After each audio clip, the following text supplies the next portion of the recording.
So over the recent decade, there have been numerous studies that have elucidated the medical value or importance of our fat-storing cell, the adipocyte or adipose tissue. What we found is that the comorbidities related to obesity actually derives from the deleterious or noxious effects that the enlarged or hypertrophic fat cell can have on the body. For instance, in a lean state, the adipocyte is responsible for the secretion of very beneficial hormones, adiponectin for one, leptin, as well as visfatin. These components regulate energy expenditure, lipid metabolism, glucose uptake. These are very beneficial for prevention of cardiovascular disease and diabetes. So lean state fat cell, it's quite beneficial. However, when we become obese or overweight, the fat cell is becoming hypertrophic.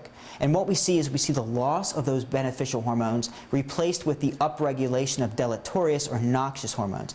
These very components can promote insulin resistance, the onset of inflammatory markers that can promote cardiovascular disease, as well as insulin resistance we see coupled with diabetes.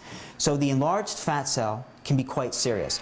So the Zerona, based on extensive clinical investigation, has been able to reduce the size of the fat cell, reverting it back to a lean state. Now when that occurs, what we ultimately see is the increase or production of these beneficial components again. So tightly coupled with obesity are these serious comorbidities that must be addressed as this is becoming epidemic throughout most of our civilized countries.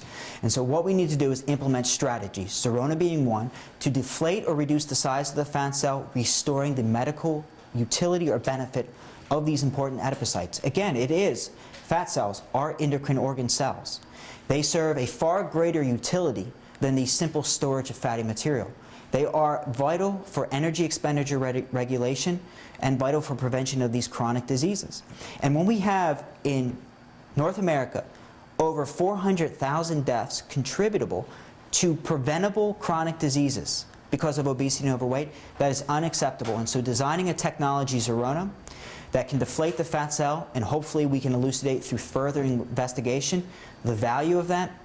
We think we have a technology that can help regulate metabolism, energy expenditure, and prevent some of these significant diseases.